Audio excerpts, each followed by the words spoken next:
opening our minds to creativity, our intelligence, and our intentional observation.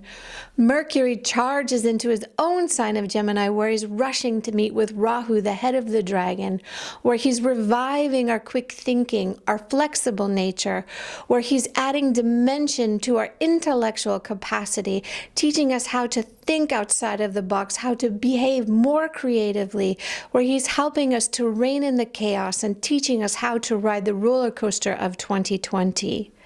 Now, this forecast is according to the Vedic system of astrology, the yogic system of astrology. My name is Siri Prakash, and I welcome you to my YouTube channel. And in today's video, I want to talk about the significance of Mercury's transit into his own sign, how he's really our saving grace for the summer, how we can strategize utilizing his energy, where we can use some very key and important tips of how to strengthen our nervous system, strengthen our mind, and align ourselves with his energy. And then at the end, I'll go sign by sign so that you can get some key points where he's activating in your chart. Now, Mercury will be in his own sign until August the 2nd. And the reason for this long stay is that he'll have his normal retrograde pattern during this time. And this will be from June 18th until July 12th. And during this period of retrograde, he'll also join in with 3 other planets that are retrograde, Venus, Jupiter, and Saturn, from June 18th until July 25th. And what's interesting about this period, and what's something very significant, and you should mark it in your calendar, is that not only will we have 3 planets retrograde in this cycle, but we're preparing for a very critical eclipse on June 21st. So make note of that in your calendar. Now, Mercury in his retrograde, as I mentioned, is quite positive. He's powerful. He's coming closer to the earth. He's being magnified. He's in good dignity. He's in there working on the resource. He's there working with Venus, who's also very in high dignity, retrograde, powerfully placed in her own sign, where she's really focused on our material wealth, our structures of our material wealth, the structures of our stability. So Mercury acts like the train of deliverance, right? So Mercury is actually acting as to bring in this level of, okay, how do we start this dialogue, and how do we start to really work on our supply chains, our communication chains, our economic chains, how we start to really bring it into deliverance, how we start to make these things work for us again.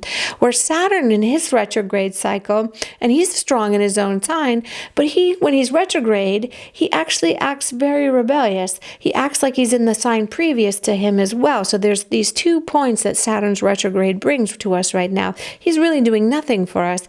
And then we have Jupiter, who's like a stick in the mud. So he's in a house that gives him no dignity. He's in a house that doesn't allow him any movement, any ability to flourish, joined with the ruler of this planet. So Jupiter is really not able to really expand. But by the end of June, Jupiter is going to move back into his own house, retrograde, very strong, and his energy will start to shift. And then he and Mercury will start their dialogue in their access to one another. And I'll make a separate video about this, but this is also very key. Another reason why, Mercury is like the superstar of this summertime period is that he's breaking what's known as a Kala Sarpa Yoga. And a Kala Sarpa Yoga just simply means where the north and south node, or Rahu and Ketu, are hemmed between the planets, and actually Rahu is driving and directing the energy of the planets according to his will. And so Mercury kind of leaping over and jumping very powerful into his own sign says, no, no, no. Now I'm going to take the reins, and I'm going to ride the dragon, and I'm going to take your genius and make it work for me. So he's actually the more dominant of the 2, becoming very powerful in his own sign, really free to find solutions, really free to start putting in very strong managerial skills. Because we can all relate in that in this time where we've had to kind of retreat into our own home and to work and to feel separate, and where our whole life has just been flipped upside down, our intellectual mind and the power of our intellectual mind has not been activated. Our emotional mind, our fearful mind, has really been dominant. And right now that energy is going to shift when he moves into his own sign. I'm so excited for this transit, as I'm sure you can see in my video, that I think he's really going to bring in a lot of skill, a lot of ability to actually change the direction of the train to really bring it in and harness this to make it really start to come back and get back on track. You know, it's not going to change everything, but it's going to start to bring things on track, and it's going to start to activate our intelligent mind, which is a much nicer ride than our emotional mind. So there's a few things I want to share with you before we get into the for your sign part of the video and the key dates part of the video, because they're very important and they're completely within your ability to do them, and they cost nothing.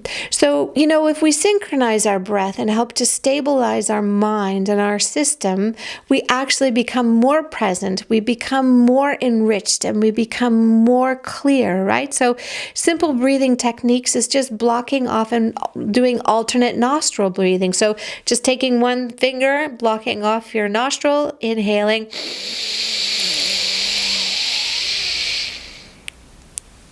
plugging off the other side, exhaling. And you can do this a few times, you know, closing your eyes.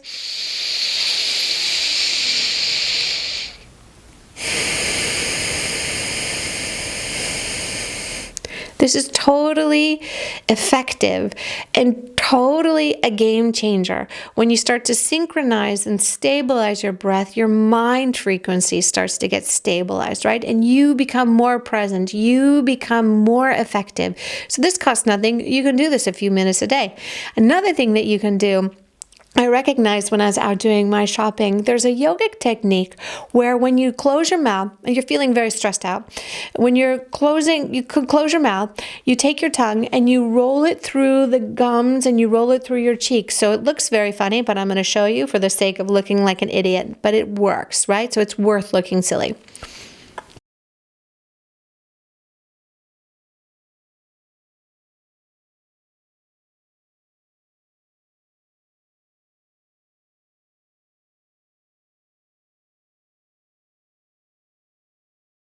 This movement of your tongue within your cheeks, through your gums, really helps to deal with stress. It looks weird, but now since, you know, in the store, I was laughing to myself thinking about this because we all have to wear these masks in public. So this is really a great tool. Like under your mask, you can be doing this thing. Nobody would know. So this really helps to work out through the nervous system to really reduce the stress, to reduce the tension, you know, so we synchronize our breath, we bring ourselves into a calm state where we're more present, where we're more effective. We start to de-stress ourselves with rolling the tongue throughout the cheeks and throughout the gums, just really starting to stimulate all these different points that really reduce our stress from the yogic perspective.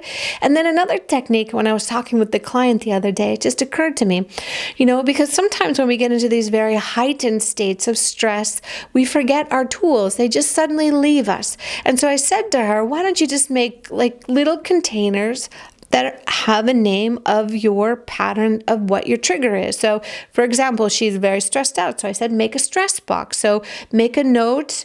When you're in a clear state, make a note of what really, really works for you. Like if it's using lemon oil or lavender oil or taking Brahmi or taking some sort of like valerian root tea. Like for me, I have in Ayurveda, we use this like liquid gold. It's unfortunately, you can only get in India, but you know, just create a little kit and write down a few tricks, because then when you're in that full state of stress, you can just go to that box and say, ah, yeah, these are my tools. Because sometimes when we get fully stressed out, we forget how to take care of ourselves. And even though we've been educated and we know a lot of tools, actually we forget them when we're in this heightened state of stress, you know. But if you organize your life to be successful and stack it in your favor by just making my sleepless box, I need energy box, my stress box, then you can just go to it and go, here's my tools, and then start to shift it, right? So we really want to level ourselves up by really bringing our resources very much more prominent in our lives and really start to use them and not just start to become like Jupiter right now, sticks in the mud, and not take action and against what is really being pressed upon us, right? This is also key. Okay, so there's a few dates that I want to share with you that are quite critical right now. So the difficult days is actually May 28th. So May 28th is a bit of a challenge, and this is because Rahu and Mercury will be exact. So on this day, just make a note, like in my calendar, I put little dots of dates. So just make a date so you know, like if you're experiencing it, you look at it and go, okay, this is going to pass, Another day is June 18th when Mercury will be under the aspect of Mars. So this is going to be a challenge. It's also starting with this retrograde pattern. So the energies start to get a little bit stiff. But the benefit of it is that when Mars, this fiery planet, goes into this pool of Pisces, he's actually not so hot and not so strong. So his aspect is not going to be that powerful onto Mercury, but it starts at first with a little zing. And then, of course, we want to look at Mercury's combustion date. So he's combust from June 22nd until July 7th. So this time, especially for Gemini, you can actually feel a little bit like cooked, right? So just watch your emotions, watch your ability to communicate with others, because it can just be like, rah, rah, rah. You just get fiery hot and just irritated. Otherwise, though, for Gemini, this is actually a really good period for you. And then Virgos as well. So, with the ruling planet, we always look at the significance of the ruling planet. Virgo, not so much as Gemini, but it will still have this feeling like, oh, like I just feel it's enough, right? So these are difficult days. On the eclipse, actually, Mercury will be at a bit of a distance to the eclipse, but he'll be involved in the eclipse and he'll be retrograde. And I'm going to make a separate video on that because this is actually quite powerful for us as well. And so we'll talk about that later, but this is also a challenging day. Now, Mercury is creating what's known as a Bhadra Mahapusha Yoga. And this is significant really only for Gemini, Virgo, and Sagittarius, and it's actually quite good, and I'm going to get into it as we go through each sign. So for Aries, this transit of Mercury into your third house is actually very positive for you. It indicates the actions and the energy and efforts that you've been putting into things actually start to flourish through August 2nd. So it's about this ability to bring in what you're working on more into the world, about creating a more meaningful dialogue, especially with siblings right now. It's actually a very positive transit for what you create and what you market and what you bring into the world, because third house is also marketing. Now for Taurus, what's important for you here is that we want to wait until your ruling planet, Venus, goes direct to make any sort of a significant purchase. And that will be on June 25th. And I always err on that you want to wait a few days after it goes direct, because its energies are still a little bit destabilized and there's still kind of like getting its stride back. So you want to wait at least until the 28th, I would say, if you want to make any major purchases. This is also seen because Mercury is in your second house retrograde. So your ruler of your second house is in the second house retrograde. So at least wait until your ruling planet Venus is going direct to really make any significant purchases or any major decisions. This is critical for you. Now Gemini. So Gemini, this is actually a great transit for you. So you're feeling full of opportunities. A lot of things are coming to you. It's actually where you can have a lot of ideas, but with Rahu being there, you can feel a little bit frustrated, like it's not happening fast enough. It's not happening fast enough, And during the time when Mercury is combust, this is where you'll feel it really, really the most. But with this yoga that's being created and with your ruler very strong in its own sign, it's actually bringing in a lot of gifts, a lot of opportunities for you. So it's a great transit. Now for Cancer, this is something also too for you, Cancer. So Cancer, it's actually occurring in your 12th house. So this is something where you also don't want to purchase things to also just try and fill the void. So it indicates a period of time where you'll be a little bit like wanting to buy things to just kind of fill in your void. Don't do it. Don't do it. Do something else. Do something else in creative. Do something else to transform, because it's your 12th house ruler in the 12th house retrograde. And so since you can't travel or do anything like this, you'll want to you'll feel this like emptiness, like you want to fill it with something. Don't do it. Just do something else creative, do something else creative. For Leo, this is excellent for you. So for Leo, it's actually your 11th and 2nd house ruler. And this is really good for finances. Even though we're in this challenging challenging time, it actually shows economic growth for you in this time, where your 11th and 2nd house ruler, these two placements of gains, is actually adding some financial strength to you. For Virgo, but I want to say, don't invest any money, Leo. Like, don't do it. If you're earning a lot of money, don't invest any money right now. It's not a good time. And I would say, even with this Bitcoin situation, don't do it. Don't do it. For Virgo, so this is also this Bhadra Mahapusha yoga for you, and this is really great. And so you're also feeling a lot of energy, full of ideas, but you can feel like there's also a lot of responsibility, because it's your 1st and your 10th house ruler, right? So he's very strong. So you can feel like, oh, there's a lot of responsibility. I have to do all of these projects. I have to do all of these things. You can just feel like this push, like where the horse comes out of the gate, like, oh, how am I going to get the energy? You can do it. Remember, I showed you the tip with the breath, do that, or with the tongue in the cheeks, because it's really bringing in a lot of opportunities for you. It's actually making you feel much more awake, much more alive, like a direction is moving forward. But at first you can feel also a little bit overwhelmed. It's because of this pressure of your ruler coming through the 10th, and also with this not being moving so much and kind of being inactive for a while. You can feel like, oh, how do I get the energy? You'll get it. Just take your time, synchronize your breath, like I told you in the beginning of the video. Now, Libra, this is actually super nice for you as well. So this is happening in your 9th house of teachings, of teachers, of receiving good counsel, right? So you're going to actually benefit from others, actually from other people's wisdom, other people's advice, right? And your thinking is very strong right now. So you're able to really discern with the information that others may be sharing with you of how to manage things, how to figure things out. So this is a good transit for you, that people are coming in to help you. You're getting good advice, but your mind is also active to really understand how to receive this advice. Now for Scorpio, this is happening in your 8th house. And so in your 8th house, it's a little bit tricky. It's not so significant for you, but it's a little bit tricky because it's this area of the sky where we're not really able to see in, right? So it's this part of the sky of the unknown. It's this part of the sky of transition. And Shiva, he said to the astrologers, he won't give full access to everything. And this is, the 8th is like one of those places. So it's just a time where just be careful about the choices you make. Kind of work at like your underlying patterns and the triggers that got awakened in the last few months. This would be the best use of your energy, of where you felt stimulated and where you felt kind of vulnerable and irritated. This is the best use of Mercury's transit in this time. Otherwise, it's not so significant for you. For Sagittarius, so Sagittarius, this is also with this Bhadra Mahapusha yoga.